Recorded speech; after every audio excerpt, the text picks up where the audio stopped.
Okay. Excellent. All right, folks.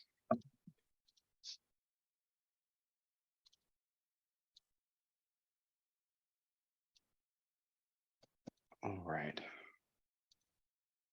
Well, good afternoon, everyone, and welcome to Module 3, Part 2. So we've completed Modules 1, 2, and Part 1 of Part 3. So today's session is our final training session together. It has been my absolute pleasure to be here with y'all, and I look forward to today and how it will go.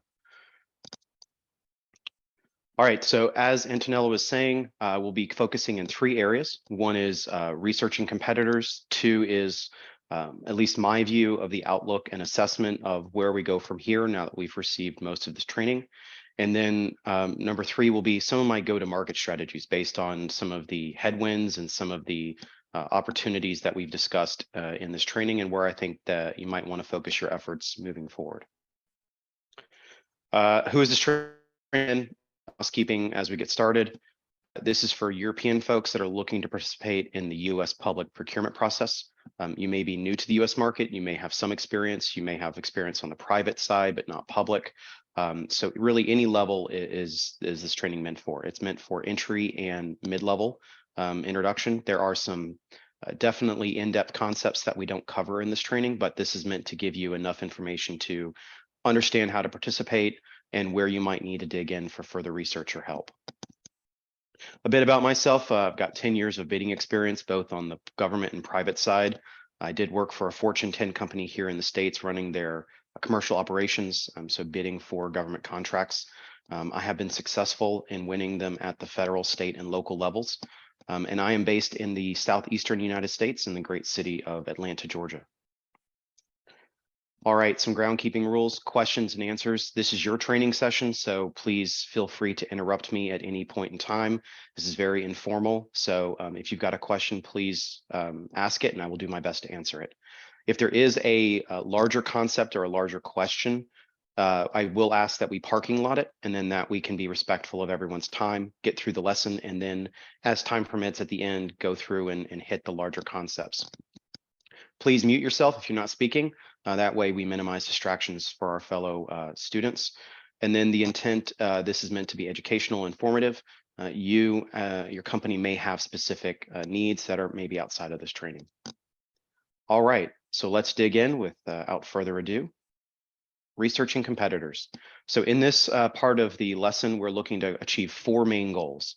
I'd like for y'all to understand US government spending by each of the European Union countries. Understand how to search for European-based competitors on the publicly available websites, the data that's available from the US government. I'd also like for you to understand what it might take to be what a successful European company looks like. So someone who's already selling to the US government, who is selling to the US government in Europe, what that might look like, because that was definitely one of the key themes I heard from prior lessons and questions. And then I've got some key takeaways from some of the use cases of, okay, here are some of the trends I'm seeing. Here's some of the baseline items that I'm seeing that each one of these people have in common. And so if you're thinking about selling to the US government, maybe you might want to have look into some of those things as well. All right. Here is some preliminary research I did. This is all publicly available data on usaspend.gov. So for the 27 EU member states, this is the number of awarded contracts in the last fiscal year. So this would be September of 2021 through, October of 2021 through September of 2022. Here you can see that the contracts range is quite varied, but you do see them concentrated in a few countries. I did go ahead and I do, understand Brexit and all the complications that came with that, but I do think it's interesting to look at the United Kingdom. They do have a fairly large number of contracts and they are over in Europe. And so I would want to include them for consideration in addition to maybe the EU member states. One thing that jumped out to me very quickly in the data was that you can see the countries in blue represent the largest amount of contracts, over 1,000 contracts. But there's only 4, 5 of them, depending how we're classifying the European marketplace. And then it drops off fairly dramatically from there. You look at France and Poland, they're the runners up. They've got less than 800 contracts respectively, and then it drops off fairly quickly from there. Now, that was some interesting data sets, and I went ahead and looked into like why might that be and where you might want to focus your efforts. The other thing that stood out to me with this data is that Germany by far has 3, 4, sometimes 17 times the amount of contracts as its nearest country. So that is definitely a marketplace I would recommend, and we'll get into some of these strategies when we move forward. All right, just kind of to orient ourselves, like why might this be the case? Because I always think context or the why is very important when you're looking at some of these questions. So I was able to find some statistics from Al Jazeera. I'll give them credit for this. Germany, they've got 119 military bases that the US hosts. Italy is 44, Spain is 4. And then if you count the UK as being part of Europe, then you've got 25 bases. So if we go back, Germany, Italy, Spain, and the UK, bingo. That's where you're hitting almost all of the blue, with the exception of Belgium. So that's kind of interesting to note. So I would, when I dig into the data, I'm going to have an eye towards, is it mostly military spending that's driving the large amount of contracts, or what is the type of agency that's buying these contracts? And then on the flip side, I'm going to look at Poland and France, and I'm going to say, hey, they've still got a good number of contracts, but there's not a lot of military bases there. So what else might be driving those contracts? So maybe it's the diplomatic missions from the State Department, or there might be some other considerations for who those buyers might be. Sorry, Mark, just accept the recent increase of the bases in Poland due to the current situation. Yes, yes. So this data is from 2020. Yes, you are absolutely correct. So that might explain Poland. Absolutely. Yes. Yeah. Absolutely. Thank you. And all this right, is so also just to thank you for this, because this is also the aspect that we are evaluating why accessing the public procurement from the other side, if you remember, just to point out to the facilities of the United States government in Europe. Because absolutely. as you said, bases, but bases is not the military. There is also the furniture, building, catering, whatever, everything that regards living of the military staff there. Absolutely. Like, I mean, it's literally everything and the kitchen sink, as we say here, it's everything. So some of the key takeaways for me from this is that I believe, looking at the initial data here, that most of the spending in Europe is military based, with some spending coming from the State Department and possibly some other sub departments that we have foreign missions for. I would also look at France and Belgium and see with Spain, they're not as closely dependent on the military. So I would sit there and say, okay, well, what else might it be? But that's a fairly easy thing to figure out. But anyways, I think this is good and helpful context. All right, so your best friend is going to be the publicly available data that you would see on usaspending.gov. This is where almost all, if not all, of the private services that you see, whether it's GovTribe, DemandStar, or pick your favorite private vendor, they're linking into the government APIs. They're pulling down those data sets.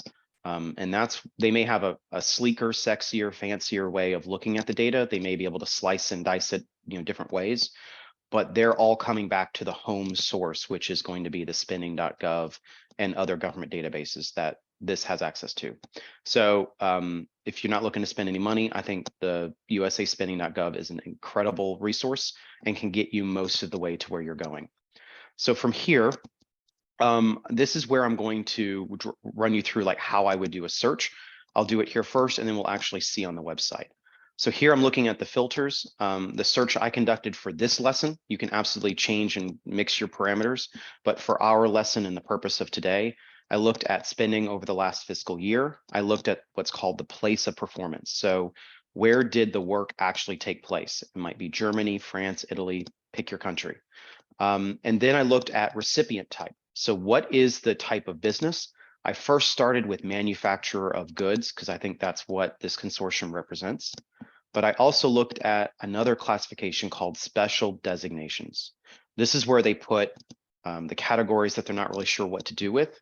And one of those would be foreign-owned businesses.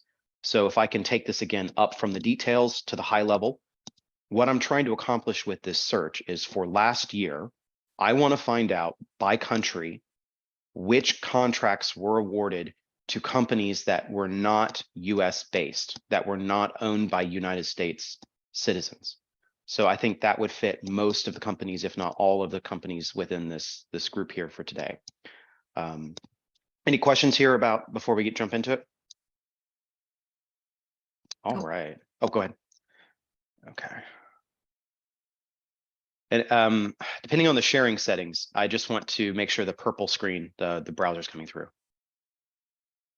Yes, we can see it. Excellent. Thank you very much.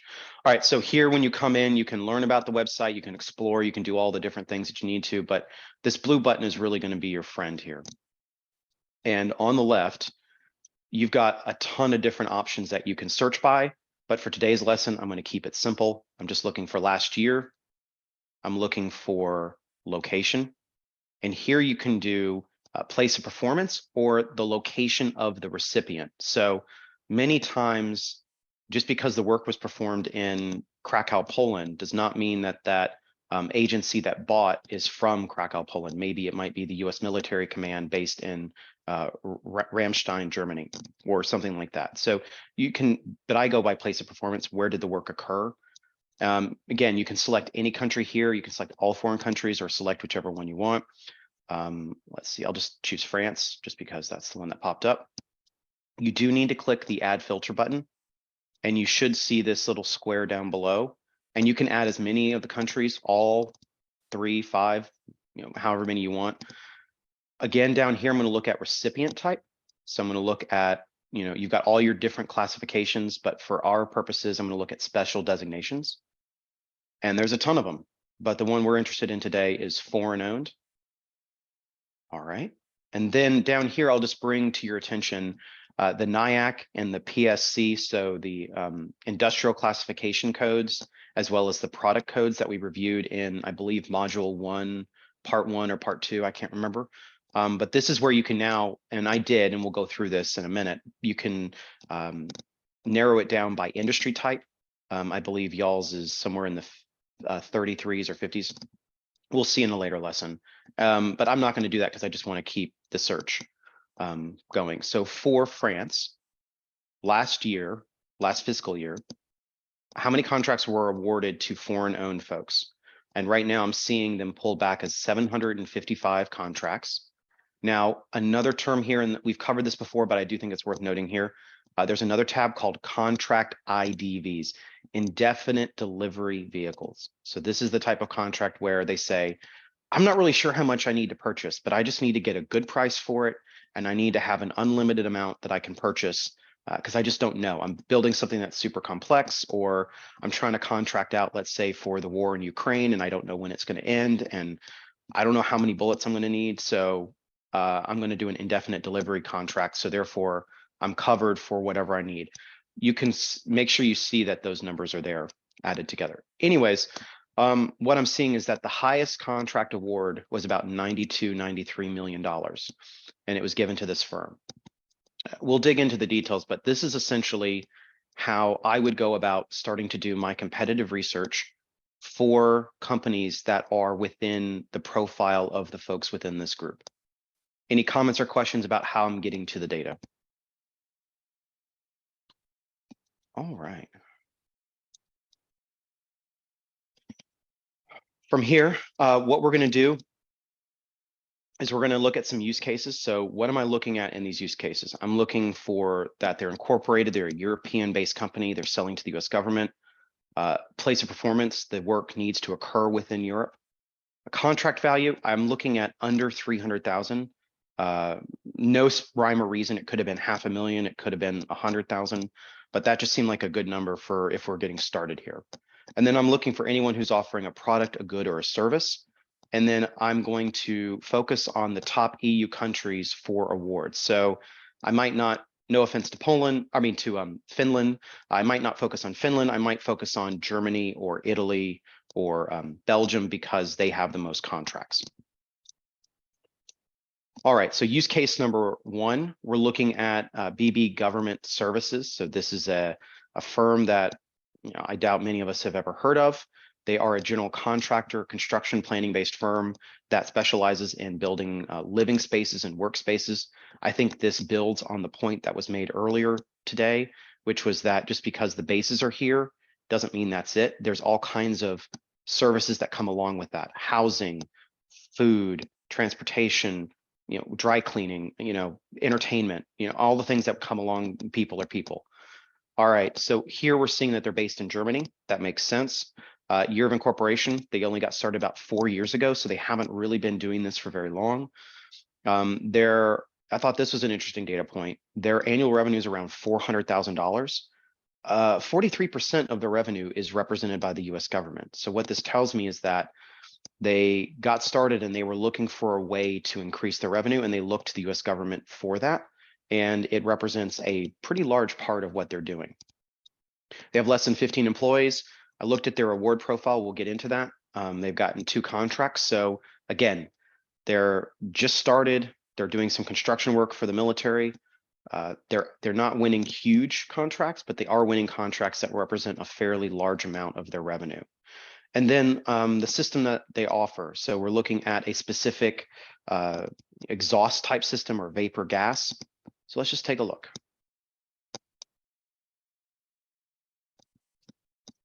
And here we can see the company itself. So, oh, it usually comes up with a translation option in my browser. So I apologize. If you speak German, then this may be your thing. Anyway, so they do residential construction, fairly would be a typical company, I think, here. And then I'm looking at the different projects that they offer. So you can see they're doing a lot of work for residential, non-military contracts. They're doing civilian type work, and it looks like the military might represent 1 or 2 of their contracts for them. And I believe it's this one right here. All right, so if I go back to, yes. For the lighting projects, even if the projects are not in the USA but in Europe or somewhere, we have to respect the American law in terms of certifications. For example, so well, certification is like if we were in the USA. So the answer is it depends. So I would say assume yes. However, I have seen carve-outs, I have seen exceptions when, for instance, they're unable to find a bidder that is cheap. So think of it like this. A US company trying to supply those materials to Europe is going to have all the transportation, all the logistics, customs, all the stuff that's going on there, those charges. It's going to be harder for them to compete on price with a European-based company. So I can see a scenario where the Defense Department says, this is national security. We're going to get an exemption to the Buy American clause, and we're looking to source locally so we can get it quicker, we can get it cheaper, we can get it supported locally and all those kind of things. So read your type of solicitation, but I think that is a fairly common thing I would expect, is to see some of the rules getting an exception. But it is contract by contract. It is not like a standard one rule fits all. Thank you. Yeah. All right, so let's take a look at the award profile. So remember here, we've got the USA data. This was the database that was pulled up. So for this search criteria, this is the company that came up. They're going to sometimes have multiple names that they're in the system under. Another things I'm looking for is, they're purchasing transactions over time. So it looks like they're winning contracts maybe every other year. They started in 2018. So, okay, a year or 2 later, they decided that they wanted to get in contracting. And so again, they don't have many, but it's not bad. I'm looking at the type of agency. So it's the Defense Department, but specifically the Department of the Army. That makes sense. It's Germany, large number of military bases. And then I'm going to look at the different NIAC and product service codes, because this can tell you a lot about the contractor and what they're doing. So we're seeing that if you hover over it, they do industrial and commercial fan blowers and air purification equipment. And then the subcode is going to be under fans, air circulators, and blower equipment. They're doing 100% of their work in Germany. So again, this kind of excuse me, fits with what I'm thinking the data is going to be showing me. So I wanted to go through this example so that you could see what I believe is like a smaller company, less than 15 employees. They do 400,000 in revenue every year. You know, they can win some decent sized contracts for their size. And you can see what type of departments they're buying. You know, so it's one contract with the Army is what this tells me. And then I can also see what kind of services and products they're selling. So this makes sense. You know, so I think it's plausible for y'all to sell lighting to the military because, you know, they're buying fans and air circulators. Any comments or questions on this profile? Yeah, I have one. Could you go up on Yes. the top, at least from my side, on the one another time? Yes, I see business types, and I see like special designations. What does it mean? Yeah, so these are the, so in the filter, if we go down here, I think this may be the best way to explain, or a decent way. I'm looking at this here. So they might be a minority owned business, which I think that one is. So do they classify as an Alaskan Native, Black owned business? Are they Native American? These are the set-asides. So not all of them are set aside. Sometimes it's just a classification. So if the government wants to drive, this is how the government drives work to businesses that they want to encourage. And it might mean that there's businesses where the owners have a harder time competing with the establishments. So they might be minority owners who haven't had access to the capital or other educational resources to compete with, say, you know, white-owned businesses, those kind of things, or maybe it's a veteran-owned or that kind of thing. But that's what that means. So this allows them to compete for certain kinds of contracts. Okay. Now I was thinking that this and the special designations, they will also list you this special designation, but this is only the, let's say, the filter. Correct. So this is how, yeah, this is where they show up in the filter. Okay. So I would expect if I checked any one of those boxes that is on that list, that company would show up. Okay. Yeah, I thought that it will be listed one of those, like say foreign owned and other. Okay. So yeah, you've got foreign owned. So that's how I would expect you to be listed in the system. Okay. Absolutely. But why, if you said that this is supposed to be a small and medium sized, why it's written other than small business?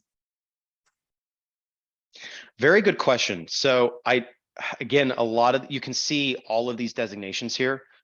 That one I would need to research. I'm not as familiar with that one. Okay. Yep. My apologies there. No. It's just a curiosity because as we are representing small and medium-sized enterprises, so I will go through to check the small and medium-sized enterprises who are awarded by the federal contract. So absolutely, if it's not small business, maybe it's medium, but it can be also big. So yeah. So what I would say with that is, I would say, sorry to go around so much. I would say when you're in your filter, I leave off as many options as possible. So I'm not selecting anything other than foreign owned is all I'm looking for. So if they happen to also be minority or woman owned, or they'll pop up as well. Like it won't exclude them. Okay. Thank you. All right. Yeah. Okay, so that is that profile. All right, cool. So the next one I have for y'all, use case number 2, is based out of Italy. REM Italia. Good band, by the way, if you like their music. All right, so what do they do? So here we're switching from construction to office supply company. They're doing office furniture. Again, a simple end use product, something that, you know, people need. They need places to sit, places to work. This makes absolute sense if you're having entire battalions or entire army companies over there. You know, they run on logistics and administration. This makes complete sense. This company's a bit older. It's 1987. It does supply and services. From what I could tell, it does about 4.5 million just last year alone in revenue. And then I'm looking at, again, I'm very curious around what is the percentage of US contracts that make up their annual revenue. And from the best I can tell, it was around, you know, 1/3 of their revenue. So again, a fairly sizable chunk. And what this is telling me is that, you know, these companies have their own businesses within Europe, you know, private commercial sellers. And then for whatever reason, someone said, hey, can you help us here on this contract? maybe they decided to bid. And if they do, the amount of contracts that are awarded can represent a fairly significant portion of your business. So initially what I'm seeing in the use cases is that it definitely may be worth your time to go through and see bidding with the US government, because it can pretty greatly increase the amount of revenue your business is bringing in from a percentage standpoint. At least that's what I'm seeing in some of the initial data. Award profile, so again, not the Army, but they're looking at the Navy. This company here has been getting contracts since 2008. That's as far back as the data goes in the view. And so they've been doing business with the military for a while. Their average contract value, it's not as high as the use case number one, but it looks like they get a ton more. So its average is 71,000. In the last example, it was closer to 200,000. But they do a fairly large amount of business, so they're doing a lot of these contracts. And here we're seeing that they do office furniture, window shades, communications equipment. Again, simple things, relatively simple things, but again, it's things that the Army needs and the military needs. So if we look at this profile here, again, you can see here they're also known by another name. So sometimes there's a larger conglomerate or a big group of companies that owns a smaller company. So you can, again, as much data as the government has, this is what you'll see. Here I can see they've won 31 different contract awards, 2.2 million last year alone. Again, you can see the type of designations that they have. And then you compare it to what you think your designations might be. Again, mirrors success. These people have already figured out what works. And so let's not reinvent the wheel. Let's not figure out how to do fire again. Let's see what criteria they've got, and let's see if we can mirror what they've got to mimic success. Again, you can see their contract values do vary quite a bit year to year, but substantially they're staying in the $2 to $3 million range on average. Here, this company has quite a bit of items that they're offering. So their only customer is the Navy. So here's another thing I'm seeing in the data. You don't have to sell to a ton of different government agencies, the Air Force, Defense Logistics, State Department. You can get one. And if you've got one good buyer and they like you and you're in with them, or maybe you're in with a general contractor that has relations with that buyer, what I'm seeing here in the data is you can get quite a good amount of business, recurring business from the same agency over and over again. So from a business development side, if I'm running a business, I'm going to sit there and say, that's amazing. I don't have to keep going out and fishing for this, different customers. I've got one good customer and they'll stay with me for, I don't see the US leaving Europe militarily for a while. And so I think that would be, a good thing to look into as far as how you would sell to the government. What am I looking at? Again, the types of things they're selling. So they've got general warehousing and storage. It accounts for 83%. So what this is likely telling me is they offer some sort of warehouse rental or some sort of like service to the government. That's their main service. And then they're selling a whole bunch of extra add-ons for the different types of other services. So they've got textile bags, office furniture, computer terminals. And then here you can see, housekeeping and drapes and miscellaneous items. So again, if I'm stating this differently, it looks like they got in on one contract, a housekeeping contract or some sort of warehousing contract. And then they just incrementally added services because the Navy said, hey, these folks are good folks. They do what they say they're going to do. We like working with them. I've got these needs. I already know these folks. Let me see how much can they, give me this other thing. And so you can see over time that, okay, it adds up to, 12, 15% of their business, 17% of their business is through other things than their main business. And that, I think that's a pretty significant portion of their revenue, 20%. All right. Yeah. So then, go ahead. Sorry. No, just that I Googled them fast. Okay. And they are working mainly with the national governments. Their main contractor is the Italian government, and they work also for NATO. So I think that they specialized in this kind of services. Absolutely, they did. And I don't know why I'm getting a forbidden error when I go on this link. You're not allowed to spy. Yeah, they heard me talking about them. Maybe they supply furniture to the CIA. Who knows? All right. So again, like you said, this is their website. You can see the services that they offer. Again, if I'm looking at this website, looks professional. They seem like they know what they're doing. Their business is fairly straightforward. This is a very typical business. I'm not seeing anything here that's, you know, specialized or something that the rest of us couldn't do if we put our minds to it. And so that's actually reassuring to me as far as, you know, can other people do this? And absolutely they can. Cool. So again, this is, you know, the kind of things I'm looking for, what they offer. And you can see here, GSA, I'm just now noticing that. So they got on GSA Advantage. And I bet you, okay, so now what this tells me is, remember, GSA Advantage is the Amazon for the US federal government. See prior trainings on the specifics around that. So now what this tells me is that they've got a janitorial contract they likely had to bid for. And then the government said, we like this company, so we want to buy from them. Hey, can you make it easy? They went through the process, put their goods and services up on GSA Advantage, went through that process, and now the government can just buy from them without having to go out for bid. So again, I'm trying to tie together a number of concepts from prior modules so you can see how a successful company might operate. Comments, questions? Cool. All right, use case 3. Bear with me. All right, so now we're traveling. We've been in Germany, we've been in Italy. Now let's head to Spain. I love Spain. All right, Juan and Antonio Caballero. Oh, pardon my pronunciations here. I'm a Southern American. All right, so they're a restaurant and food stall company, but I'm seeing here that they're selling janitorial and mail distribution services. So that seems like an odd pairing. So let's dig in further. I could not find a website for this company. I actually spent, you know, a pretty decent amount of time trying to find one. From what I could find on the publicly available data, they were started in 1992, so they've been around for a minute. It looks like their annual revenue is around $500,000 to $1 million. And through their contracts, I'm seeing that they get on average between $150,000 to $300,000. And so I'm seeing that this represents, you know, anywhere between a quarter to half of their revenue.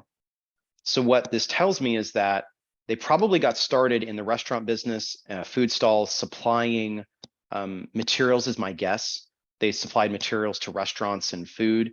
And then they said, let's see about the US government. What can we give? And they're, you know, likely supplying supplies, janitorial supplies. They're doing mail services for the US government. Again, once you get in and they like you, then it's like, hey, what else can you do for me? I've got this need. Sure, I sell supplies, but yeah, I could handle some mailings for you. How much you want to pay me?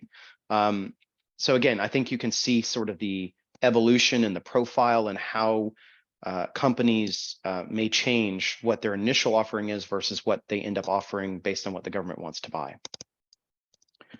All right, let's take a look at their award profile. So again, you can see here, you don't have to win a ton of contracts. They just winning 2. $300,000, that's a pretty good amount of money for probably not a terrible amount of business development work. You can see they've been doing this a while. What I'm seeing in the data is that, you know, on average, they're in the $175,000 range, maybe 200. And then occasionally they hit a home run and they get, you know, 300,000-400,000. Again, very common. They get in with one agency. So this time it's, again, the Navy. Prior examples, it was the Army and then the Navy. They're doing janitorial services, housekeeping, some admin support, and they're again within Spain. So they're not giving services, you know, outside in, you know, Finland or Sweden or somewhere else. They're focused where they, you know, looking at the name of the company, I would, you know, bet you $1 that they're out of Spain. Questions or comments here about this company and their use case? All right, got one more for you in this section. Calista. By the way, there's a ton of firms called Calista in France. So I don't know what that means in French, but there's a ton of them. All right, so they are a staffing services company. Again, couldn't find a website. You don't think you need a huge presence. They themselves, again, we've had folks that have been around for 20, 30 years. We've had, you know, folks that have been around for 4 or 5 years. This one's been around since 2018, so about 4 or 5 years, depending on how you're counting it. They are a staffing company. I could not find any information on how big they are, how many employees they have, what kind of revenue. So that tells me that this is probably a very small company. It's not popping up on a lot of databases. They're likely not doing a ton of work. This is probably representative of their revenue stream. They may have been created solely to sell to the US government. I'm guessing here, but based on the data, that's kind of what makes sense in my mind as a theory that we would, if we move forward in research, we would test out. So then award profile, they're selling to the State Department. This kind of makes sense. In the prior examples we had, Italy, we had Germany, those were big military-based countries, so that they sold to the military. France, not a large number of US military bases, and this customer is the Department of State. Their average value for a contract is $23,000, and they do temporary help services. So let's take a look at their profile. Again, you can see that they started in 2017, 2018, and they actually have ramped up pretty nicely. So they got in with the government, and then they've just been able to, once they got that foot in the door, they got that shoulder in the door, they were able to, break it open and get some more business from the government. Here you can again see one agency, the State Department. So they get in with one US government agency. You don't have to get in with 5, 6, 10 of them. You can also see here that they're just giving staff augmentation. And they just do the work within France. So of the people that I've been able to pull, what I'm seeing is trends across the data. I believe that's my next slide. Getting ahead of myself. All right. So key takeaways. What does the data tell us? Or at least the preliminary data. So what it tells me is that the US government is spending at large levels in only a handful of countries. So if I'm looking, where do I have offices? Where do I have existing clients? Where's my footprint? Where do my people work out of? How closely does that list match to the list of countries where the US is, having more than say 100 contracts a year? And I'm only seeing that in about 7, 8 countries is what I would focus on. So again, you might have 27, 28 countries in the European Union, but you can definitely narrow your focus to the top, 7 or 8, or maybe even the top 2 or 3. Again, what am I seeing with the different use cases here? I'm seeing a turnkey service. Let me say it a different way in case that doesn't translate very well. It's a full service end-to-end. So it's janitorial services. They're not having to get multiple vendors to create a solution. These vendors are giving a single solution. I'm going to clean your offices. I'm going to give you a staff person for research. I'm going to give you office furniture. I'm going to install an exhaust system. And so, not to say that you have to be this way to be successful, but what I am seeing out of the folks that are successful is they're offering a turnkey service. So if I translate to this group here, what I would take away is that it's not simply producing lights or LED lighting. It's I produce the LED lighting and I have an install team, or I have a partner that can install it for me in the facility. Or maybe I have a distributor that sells my product to an electrician, and that electrician takes it and they bid and they do this turnkey service where they get the lights, they go to the site, they install them, they service them. It's an end-to-end purchase. And that kind of makes sense. So if it was you who was buying, if you're looking at the vendors, if you're the US government, I'm going to want to make this simple on myself. I don't want to go and buy 5, 6, 7 different contracts. I'm just going to issue a contract for cleaning my building, for a single thing that can be by itself, and I can reduce my level of effort. We're also seeing that the majority of the spending is military and State Department, from what I can tell. We mentioned that a couple times. It is not uncommon for contracts of 150,000 plus to be issued. So again, if in prior use cases we were saying one definition of success, if you came to the US market, might be, could you win $75,000 worth of business in your first year? Okay, let's flip it on its head. What if we stayed in Europe and we got European contracts? What's the potential threshold for me to get contracts, over $75,000? It's actually pretty good. There's a number of them that are out there for, larger amounts. And we'll get into the contract types and specifics and some areas to watch out for, but overall, I think that's a fairly general statement we can make. I also see that the US government contracts, except for I think that staffing company, These represent anywhere between 25 to 50%. So the profile of the company is that they're not just selling to the US government. They also have established businesses and revenue lines within Europe. So they're already selling to someone in Italy or someone in Spain or wherever, and or multiple someones. And then the US government they sell to the US government to make up, a quarter to half of their revenue. So again, if I'm looking again, take it up to 100,000 foot level, let's get out of the details. About 28,000 contracts were issued last year alone to companies that were not owned by US citizens. So they were foreign owned companies for purchases within the EU. If we include the UK within the definition of Europe, then we would say it's about 36,000. So I would definitely say include them in your definition because that represents a fairly good number of contracts. Any questions or comments on some of the key takeaways? Can we say that it's not so important, the visibility of the company with the website and the website especially? I saw that there are some companies that are not in the website, so it's more important to the experience and how they apply the contract, but not the website, isn't it? Exactly. If I can say that differently, I agree with you 100%. If I said it differently, if I'm choosing where to spend my energy, I'm going to spend my energy on actually business development, actually finding a partner who can bid with me, or actually looking on the website and bidding, rather than a fancy website, or rather than making a ton of brochures. You'll need those things eventually, but if I'm looking to where I get started, because this is a lot of work to do, I would get started in, actually doing my market research, figuring out how I can get an in with any department within the US. Do I, search on the websites, or do I try to go through as a subcontractor or something like that? But yes. Okay, but Excellent. the turnover of the company is important in this case. In some tender, they can ask a limit of overall turnover that the company has to demonstrate for the financial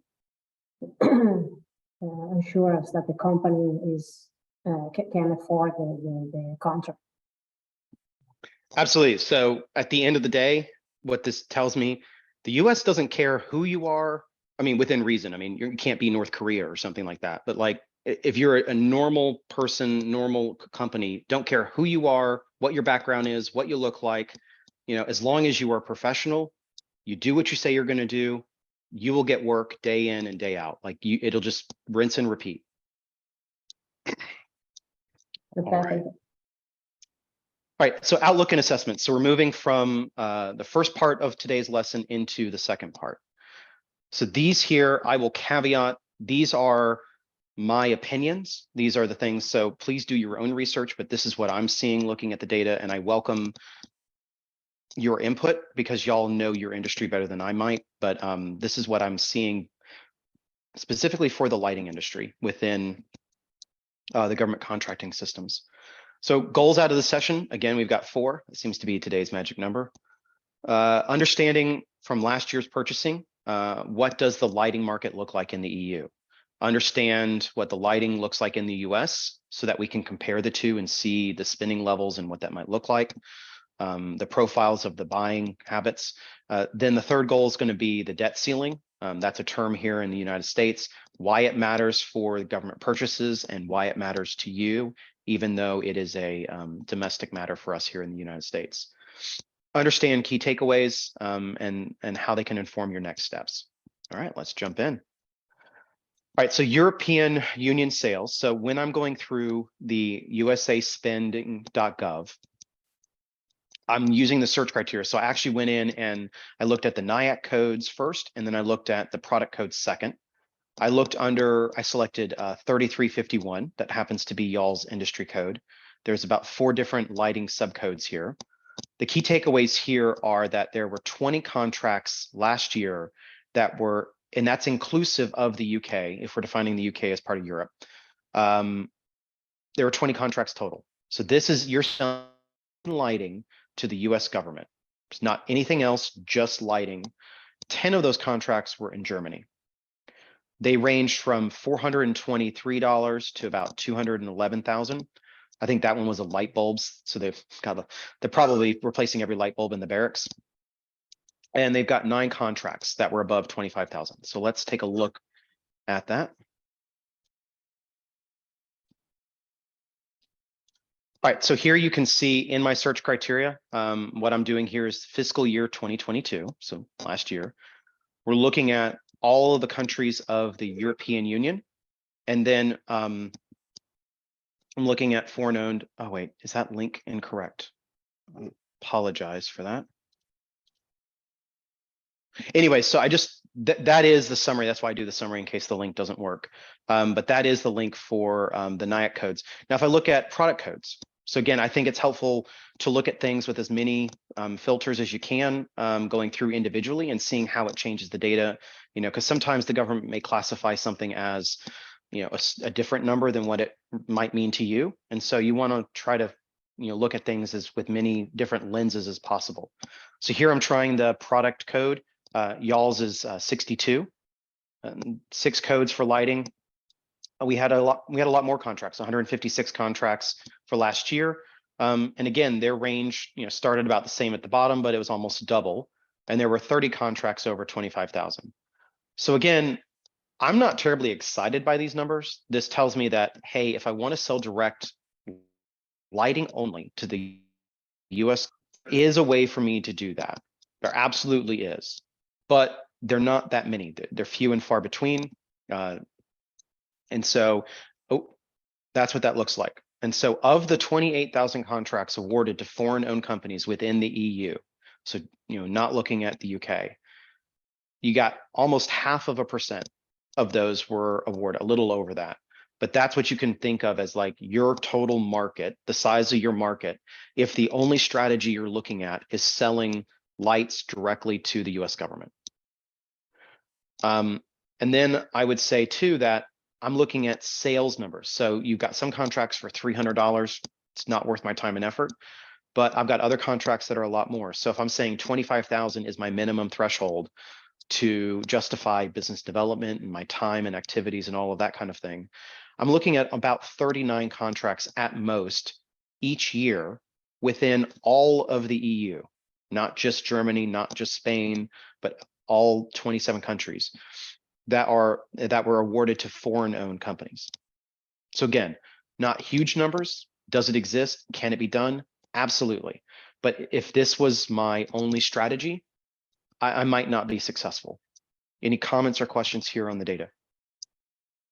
I have 2 comments. Just you search only for the lighting codes, so purely lighting products, not within the larger furniture items. So Bingo. it's very specific. Okay. Absolutely, yes. And I think you're definitely seeing where I'm going with this. So if you just narrow it with lights, you'll be unsuccessful. Okay. And I'm looking at 156 contracts from UK.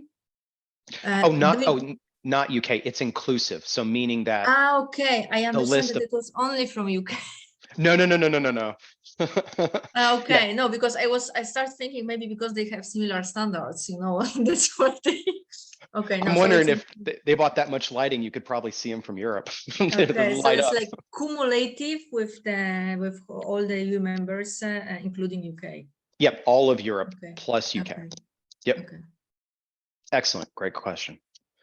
All right, so to anchor us, you know, this is great data, but how does it compare the European market versus the US market? This was from a prior lesson, but I thought it was helpful. So you can see here that it's about several tens of millions. So you got what, 56 million, 9 million, and 2 million. So you've got somewhere around 70 million dollars are being spent in lighting domestically here in the US. And you've got anywhere from about 4,000 to 5,000 contracts that are being issued. So if I'm looking back, I've got contracts, you know, 4,000 or 5,000 compared to 156 or 20. And I've got, you know, millions and millions of dollars, where here you'll be lucky if this added up to a single $1 million.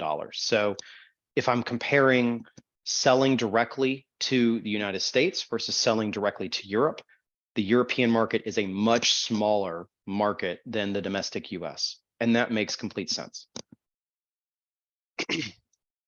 All right. So we're going to move through now that we understand the initial market, the foundation of our lesson of how we're going to build different strategies. One thing I want y'all to be aware of, and it's in the news now, is the debt ceiling. So what is it? It is the maximum amount of money that the United States can borrow before the Treasury, so that's the government agency that pays our bills here in the US, they have to resort to what's called other measures to fund the government. So think of this, if you have a credit card or you have a loan of some kind, it's the total amount of credit that you have on that loan or that credit card that you can spend.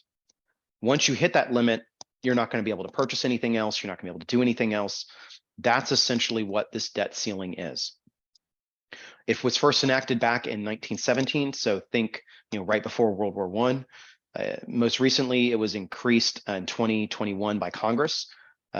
Context here, it's been raised 74 times since the 60s up through 2011 with some of the data I found. So this is a fairly common thing. This is not an uncommon event.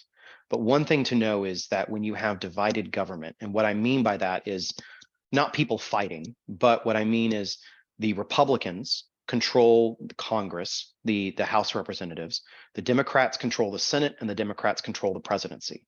So a bill has to go through all three parts, both houses and the president, before it gets signed, as like the simple definition here. So if the Congress, if the US government has to pass a bill to spend more money, but the party in power does not control all three parts of that process, then it can create what was called showdowns, or it can create areas where a bill might not get passed as quickly, or it may take a lot of compromise or other means to pass it. So the current state, and why I'm getting to why this matters. January 19th, so last week, 2 weeks ago, the US hit 31.8 trillion. I'm just going to let that stand right there. Irrespective of my opinion, the US Treasury can use other measures, so they're able to pay bills until June 5th. So we've borrowed as much money as we can. We stopped borrowing as of the 19th, but people are still paying taxes. Other revenue sources are coming in. They can delay payments on certain things, and you'll see why that matters in a second. To basically say we can pay our things through June 5th. After June 5th, there's no more money. The Treasury can't do anything, and we're going to be in real trouble. So what this means for y'all, and the last time that this happened in government contracting was in 2019, is that the US government will halt payments to its contractors as one of the other measures. So there is a hierarchy within the US government of what they will pay and how. The Treasury Department figures that out. And paying contractors who have given services and goods to the United States is lower in the list than other priorities, say Social Security, giving elderly folks money to make rent or pay, buy food or things like that. So what this means to you is that not only does it impact y'all getting paid, if there was, say, we get to, we're in a debt ceiling situation right now, and we get to June 5th, what happens? And so, you won't get paid, and that's kind of a big issue to deal with. Do I think it's going to actually? It's never been an issue. We've always 100% have always given the debt ceiling. It's been raised. But what it means is while those negotiations are going on, you might have to wait 3, 6, 9 months to get paid, whereas you would normally wait 30 days. Another thing that we're seeing is that when this scenario happens, government agencies reduce their purchasing. So you won't see contracts being issued unless they're deemed mission critical or mandatory for US government operations. Anything that is optional or elective gets stopped. Now, what the flip side of this is that right now we might be seeing a reduction in contracts being issued, but the need is still there.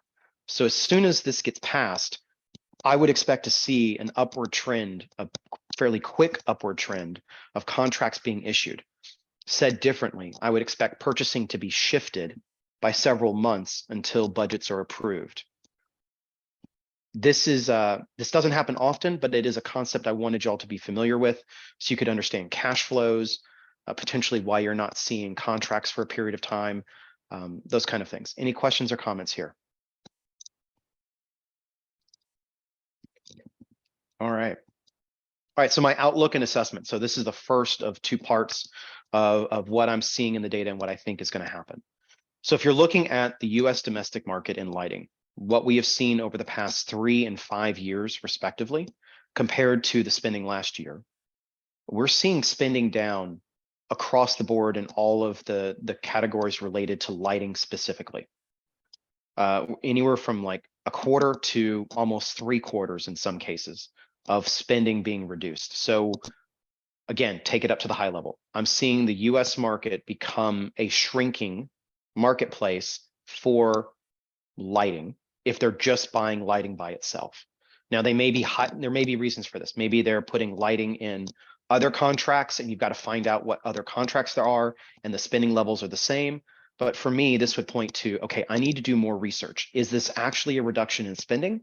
Or have they done something else and it's in a different type of code or it's in a different place that I need to go look at and shift my business to compete in?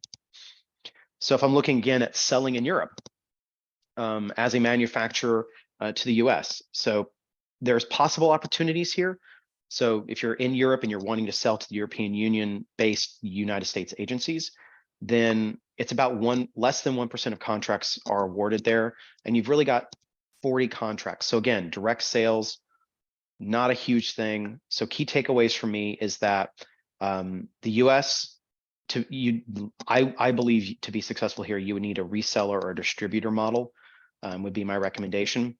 And then the time, effort, and money to participate, you're competing in a very competitive and shrinking domestic market. So that would be some of the headwinds if you're trying to come to the US directly.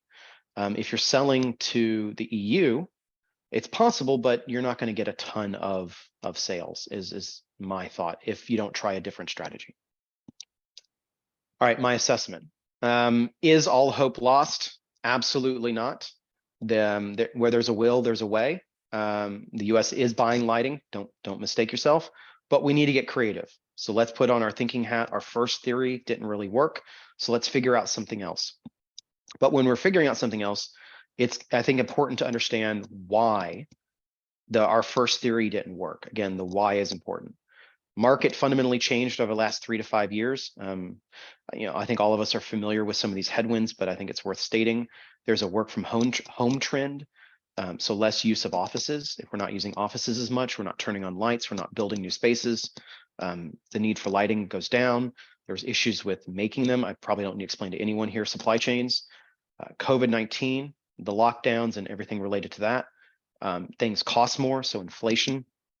And then it seems like with the rising interest rates, and I'm not a fortune teller, but what I'm hearing in the news is that we might be heading to a recession or a global slowdown. So these are all the things that we need to be aware of when we're looking at the next level of strategy to implement. Bright spots. There are absolutely some bright spots here. The two biggest buyers are in the EU are what I would term as mission critical. So this is why I'm looking at who's buying, because what impacts their ability to buy. And for me, I'm looking at, the events in Ukraine. So for the EU market, I'm seeing that the US military, they don't work from home. They don't get to, work like the rest of us white collar workers from home. They have to be present in country, in the office. Most of these issues that are affecting, building usage and lighting needs and things like that, the military is not going to see a dip in that. Again, diplomacy. These are challenging times. The US State Department, they want to keep NATO and our allies together. So they've got, the conflict in Ukraine, they've got inflation fighting measures. So are the key banks staying in line with each other? Climate change initiatives, the Paris Accords, all these different things that are going on. So my two biggest buyers are going to continue being present. They're going to continue being there. I don't see their footprint shrinking anytime soon. So I think that's a really good bright spot. And so is there an alternative path? I think there is, but you're going to need help. What we're seeing here is that if you try to go direct by yourself and not teaming with someone else to create a turnkey solution, you're going to have a harder time of it. All right, so my hint here is think general contractors. All right, so let's move into our third module for today, which is go-to-market strategies. Oh, I missed this slide. I apologize. So the main takeaway I have here is understanding who wins high-value contracts in the EU for US government spending. We do have some other goals. I'll get into that in a minute. So again, I think it's worth noting and again, anchoring us into the context of which countries is the US spending money in. So again, we're seeing Germany, Italy, Spain, Belgium, and then the UK definitely, with some spending in France and Poland.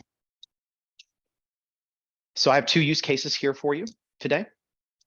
The first one is going to be Maiken. I don't speak German, so correct me if I'm butchering that. They are a general contractor. Oh, sorry. Yeah, but the pronunciation is fine. Okay, thank you. Danke. All right, so this is a company that's based in Germany. Makes sense. They've got by far almost 18,000 contracts out of the total of 36,000. So they've got over half of all contracts issued. They've been around for 50 plus years. So you're seeing a well-established, good experience-based company. They're a general contractor. They're huge. They've got 350 employees. That's a large number of employees. And they're selling to multiple departments. So here we're seeing, if you compare the use cases before, you had smaller companies, a turnkey service by themselves, and they were able to sell, they just really sold to one department was the kind of profile. Now we're seeing a change in profile. We're seeing well-established companies, larger companies, and they're selling to multiple US departments. In last year, this company here won about 97 different contracts, and their average value was around $220,000, $221,000. Here they're offering the services, so you can see, I think this proves or starts to make the case for our military strategy here. The types of things that they did. So their contracts were for building a operations building for the 2nd Armored Battalion, barracks. So the soldiers got to sleep somewhere. They got to shower somewhere. Warehouses. If you got tanks over there, you need somewhere to put it and all the supplies that go along with it. Vehicle maintenance facility for the 1st Armored Battalion. And so you got to maintain this equipment. So again, you put someone there, but the services, the footprint that they have is quite large. And so if we take a look at this company here, oh, shoot. Okay. I apologize. I thought I had found them, but easy enough to solve. For those that don't speak German, I'll translate it to English for us. So you can see here that they've got a fairly sleek website. You look at the references, so they've got 2 different regions that they operate in. They've got a lot of subcontractors that work for them. So again, you can apply to be a subcontractor. So this is going to be a theme that we start seeing with some of the people we look at. Did see their projects here. Anyways, a fairly large portion of their projects, when I'm looking at the website, I wish I could see this in English. I think it's this one over here, the public sector. Most of these companies don't come out and say military. They will come out and say public sector buildings. They might say other organizational buildings. So you'll need to search for it. I don't know why they don't say military, but they don't. But you can see here, this is the operations company for 2nd Battalion. You can click into the project. Here they're building a new Army hotel. They did a new aftercare. So they've got some daycares for the German local government that they do business for. So again, you're seeing the theme of they have a traditional business in the country they're in, and they add on buying the US government part. So they're not just simply a US government company. They do a mix of domestic and US items as well. All right, so any questions here on this company's profile, the types of, they do warehouses, they do maintenance facilities. So basically, if the government needs something built, they can build it. All right. And let's look at, Just okay. to be clear, all of these services are located in Germany.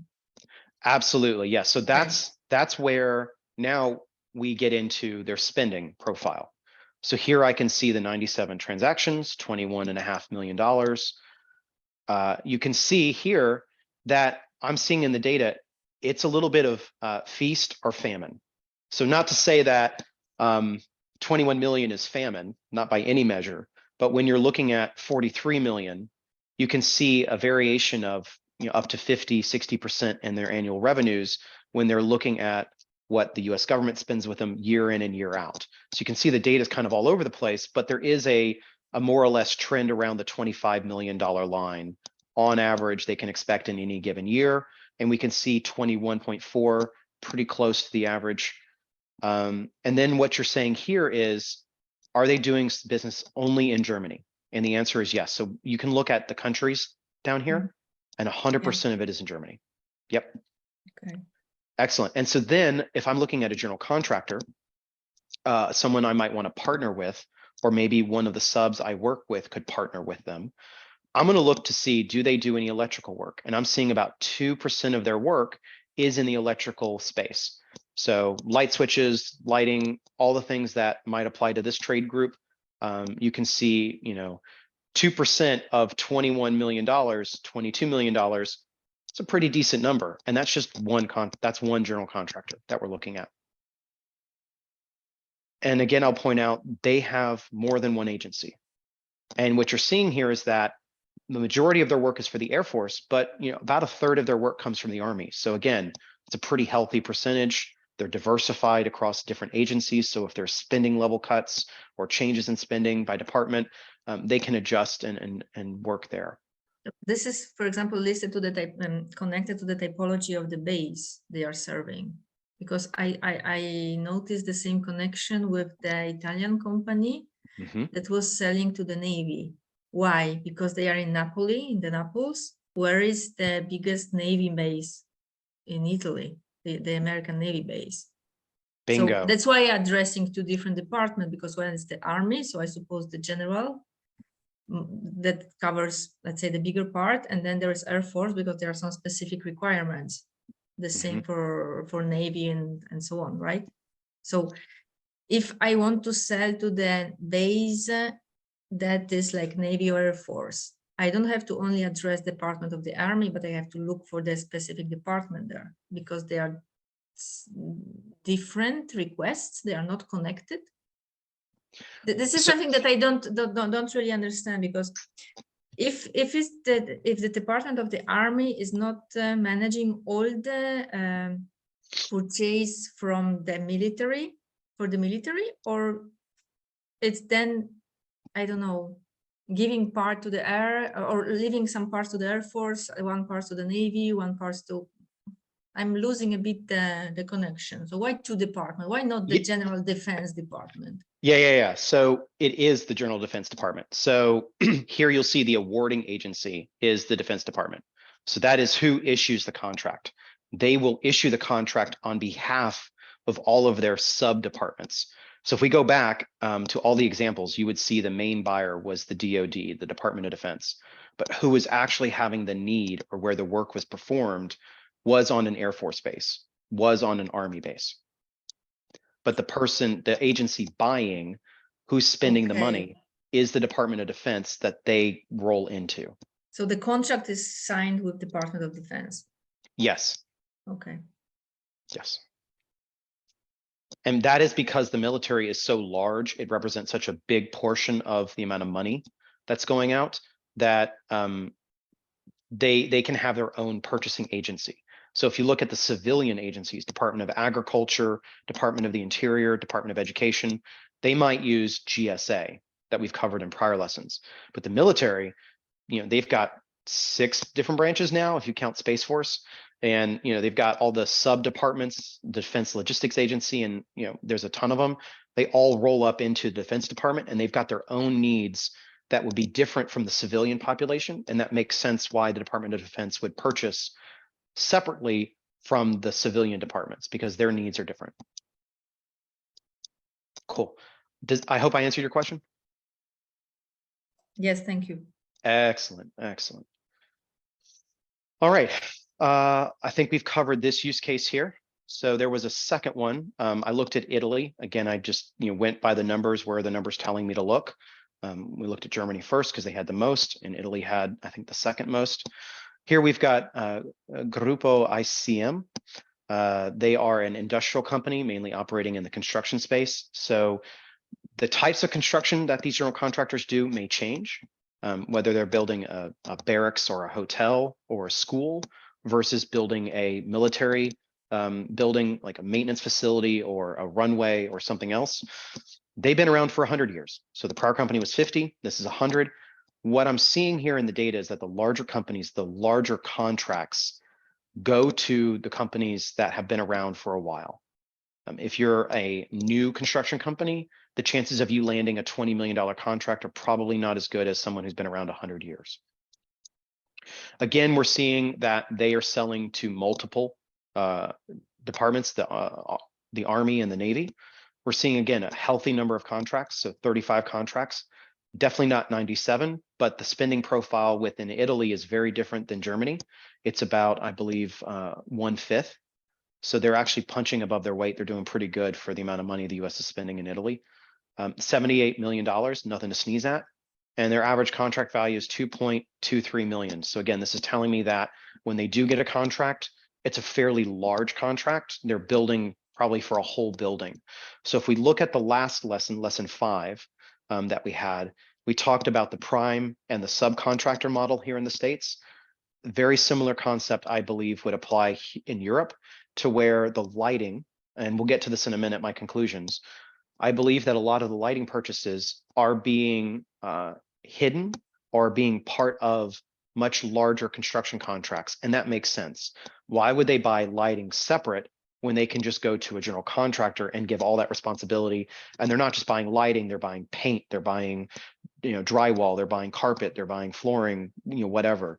So this makes sense. So and let's look at their services. So they're providing fleet support facility. So again, you're saying the Navy has a fairly good presence in Italy. This makes sense. Military engineering commands, airfield expansions, personnel housing, all of those places would absolutely need lighting. So let's take a look at this group here. Again, to the earlier question, they're getting higher dollar contracts, multiple millions. I would expect to see the fancy website. I would expect to see the slick marketing materials that go along Sorry, with. Mark, I just want to know that I know the group. Oh, you do? Oh, Yeah, excellent. I have friends working there. Okay. It's a multinational, it's a corporate. It's huge. Oh, it's massive. It's massive, yes. And they are like in Vicenza. So it's like 30 kilometers from where I am. You are absolutely. I had no clue that they were procuring to the US. Exactly. And so that's why I love this segue, because we're going to get to this point in a minute. But I do want to go ahead and look at them. And one of the things that I'm seeing very quickly here is suppliers. So if we looked at the German construction company and we looked at now the Italian one, both of them have sections on their websites that say, hey, if you want to be a supplier for us, reach out to us, say hello. We'd love to have, a conversation with you. Maybe we can use your products. And so I think this now starts to form the basis of a strategy. Is now we're shifting away from small direct sales to now looking at who is actually winning the work. What type of work are they getting? They're getting entire buildings, and lighting is a part of that. And oh, by the way, they're asking for people who supply things, say hello to us. I wonder what we should do. All right. Any questions here about this company's profile? And they're into a ton of stuff, not just military. They build everything. All righty, here. Okay, so we're getting closer to the end of the session. I wanted to leave some time for questions, but let's go through this go-to-market strategy. Option 1, I believe you got 5 major options. They can be divided into sub-strategies, but I think at a high level, I would look at them in 5 separate ways. USA partner strategy. So if you're going simply to the US, you want to sell within the domestic US market. here in the States, you would likely need to establish a distributor model, a local presence, someone who could sell on your behalf, service on your behalf, make connections on your behalf, those kind of things. We covered that in the last training, the part 1 of module 3. I believe that this is likely a 1 to 2 year process of making introductions, getting established, training your distributor, bidding on jobs, establishing credibility. So it's a lot of work for what we saw was a declining market, or what appears to be a declining market. And this is not a strategy I would recommend you chase out of the gate. I would say that this is maybe something once you've been selling to the government for a while, and if you want to expand to the US domestically, this would be like a second or third option in my mind. In this list here, in no particular order, options 2 and 3, a direct sales strategy. So I can come here, but I'm not using anyone else. It's my own people. We're doing all the work. I can either sell domestically in the US or I can sell directly in the EU. Again, it's possible. There's absolutely contracts there that you can bid on, but I'm seeing that a lot of the direct sales are either being done under the simplified acquisition. So they're low volume sales, $10,000 or less, or they're simply, that's not the way that the government's buying. I do think that this might be a good way for you to gain experience. If you're looking at it from a perspective of learning how to bid and how to work with the US government, how to find opportunities, how to navigate the system, I think this is a great learning experience. But if you're trying to get a ton of sales out of it, I think there are better ways to go around about it. All right, so if we go into options 4 and 5, this is where we start to partner. So this is where I'm looking at partnering either with a foreign-owned, so a locally based general contractor within Europe, or what we've not looked at in the data, but what I think is very possible is a US general contractor who is doing business in Europe.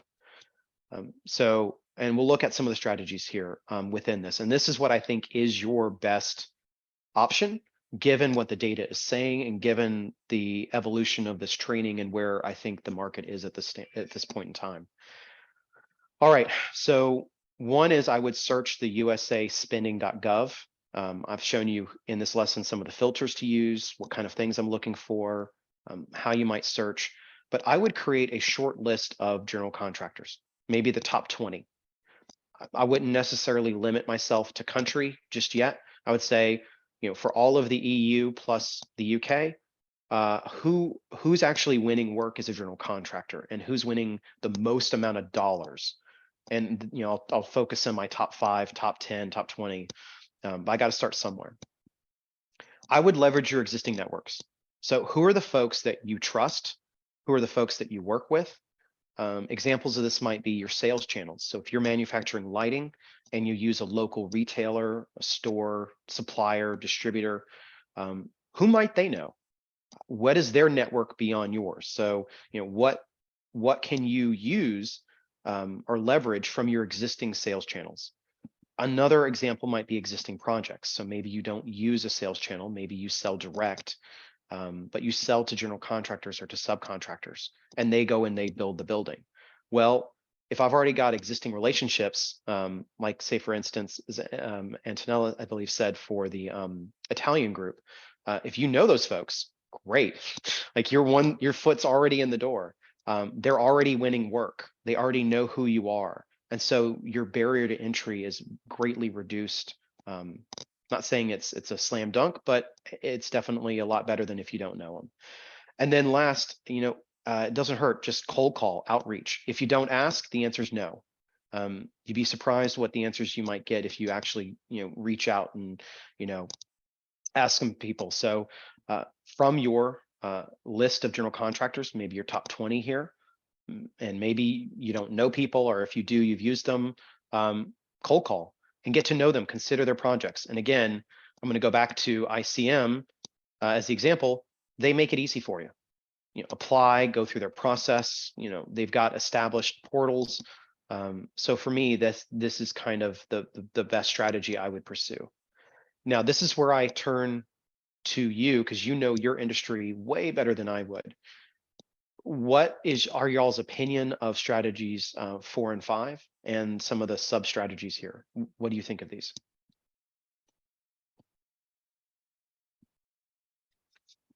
Don't call at once.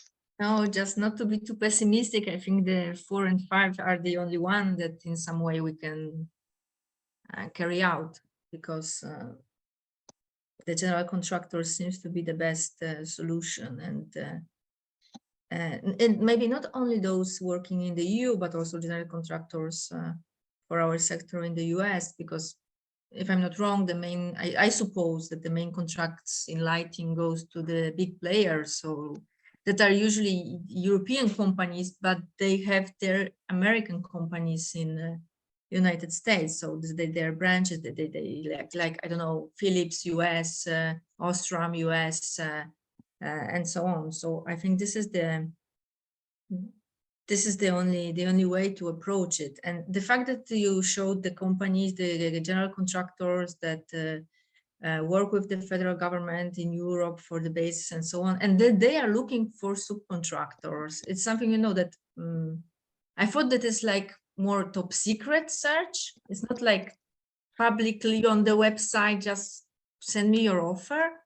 So this is something that I think that most of our companies even don't know exists, that they can just freely candidate themselves and enter in the list of potential subcontractors that might be necessary for some specific bid.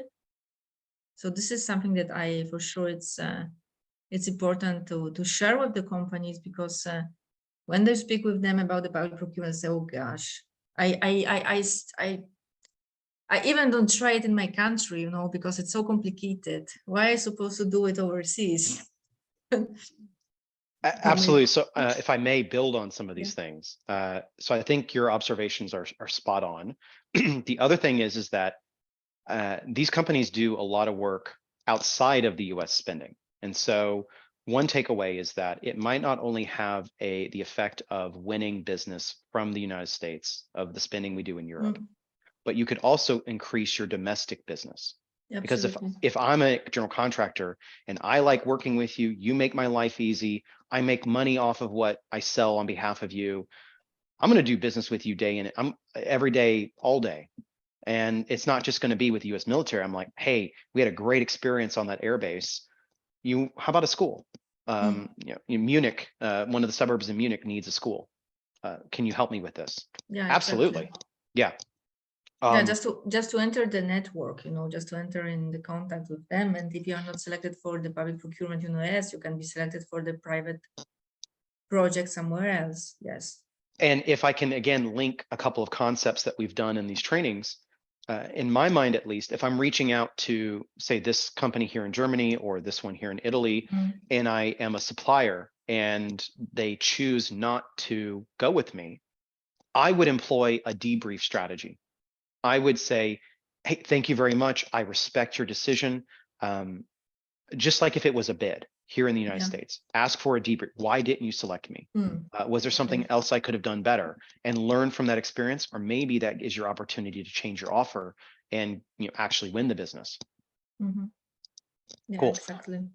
Excellent, excellent.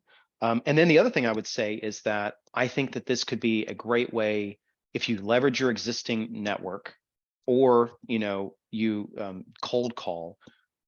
If they're going to be doing projects for many, many years, decades, hopefully. And so this bit of effort and time and effort that you're putting in at this point in time could continue to pay dividends for many years, many decades to come, if you get in with, so it's not just selling to the United States, but it's selling within Europe. It's your whole sales channel. And so to me, I would say this is a great way a strategy to grow my revenue in times where I'm facing headwinds from supply chains, from COVID-19, from work from home, all these different things that everyone's experiencing. Maybe this is one of those ways I can counter it. Cool. Any other comments before I move off of this go-to-market strategy? All right. So this is where I'll pause. We've got about 30 minutes left in the session. I figured that tying all these concepts together may provoke some questions, so I wanted to leave a little bit of time if there were any concepts that you wanted to dive deeper into, or any questions you might have for me.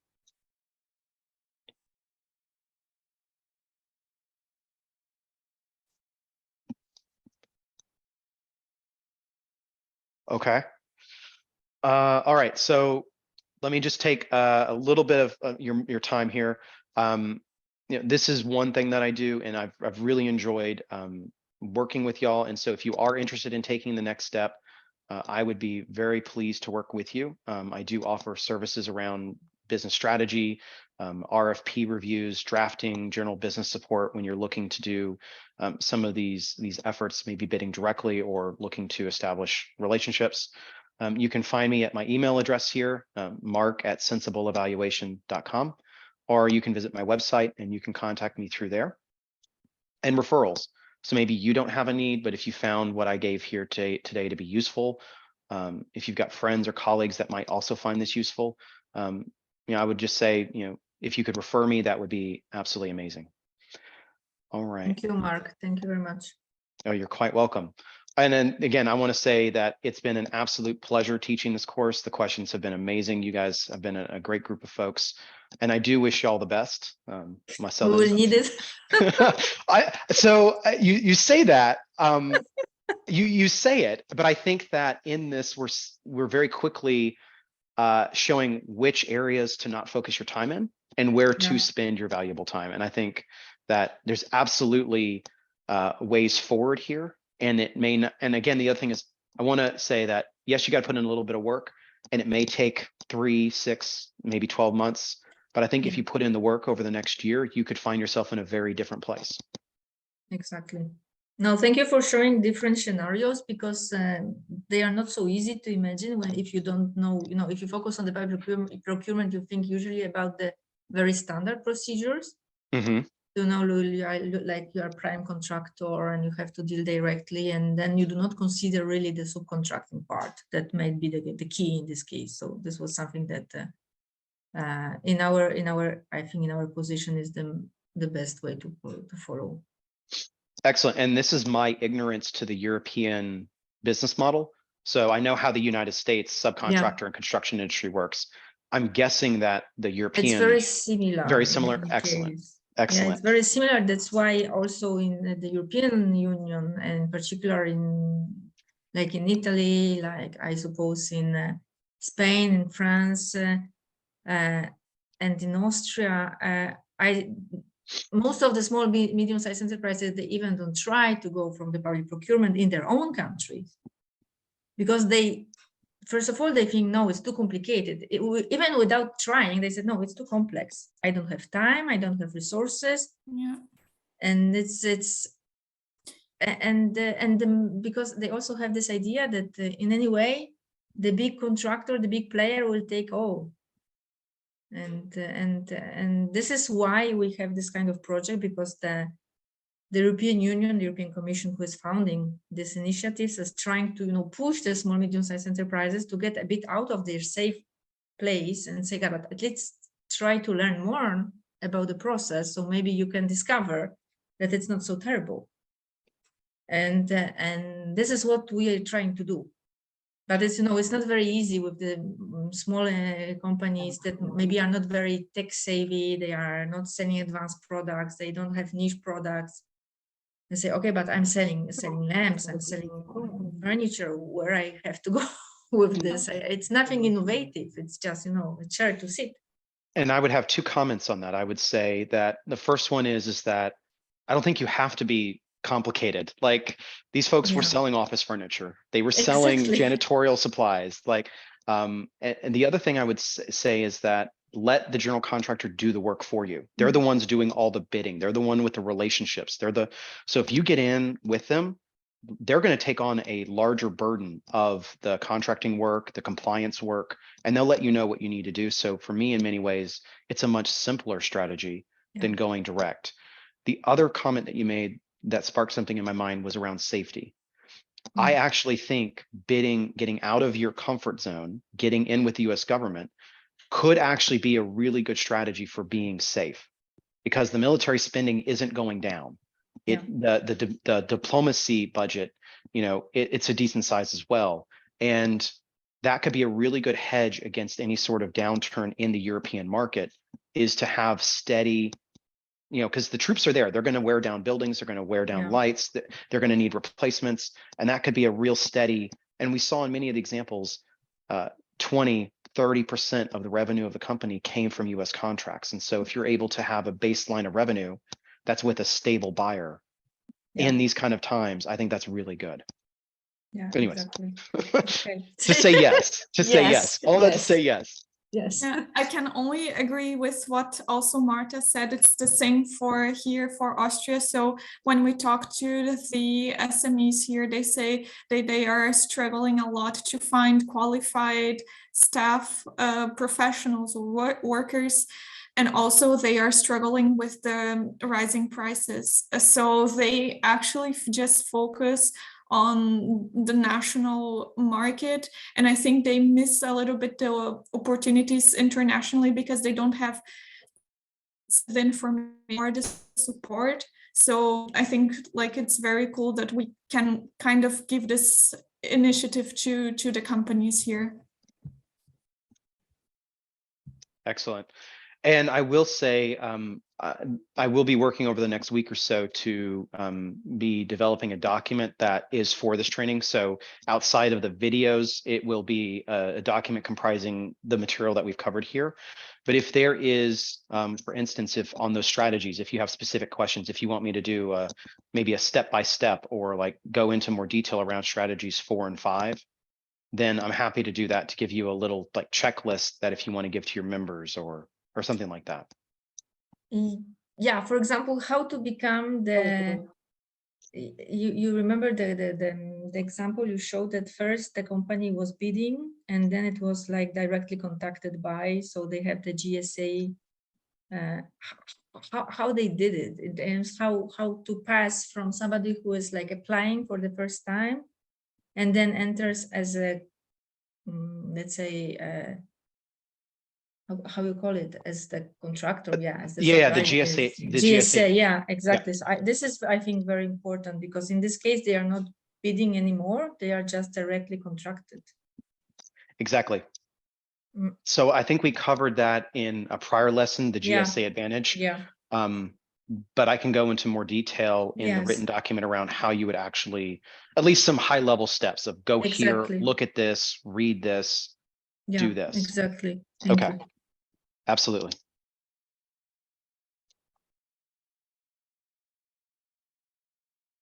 Great note, and I will do that. Is there anything else that you would like to see before we have our last goodbye?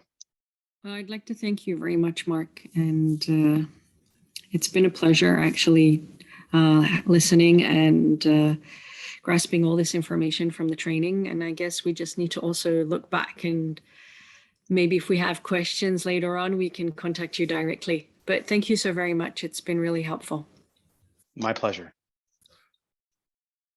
Okay, with that, we have another 24 minutes. I'm happy to stay on if you think of something, or I'm also happy to turn it back over and give you back some of your day.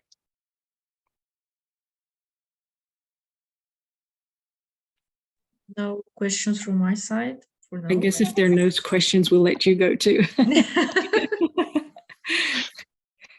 All right. Well, y'all have a blessed day. And again, it's been an absolute pleasure. Thank you. You too. Thank you very much, Mark. Thank you very much. Thank you, everyone. Bye, everyone. Bye bye.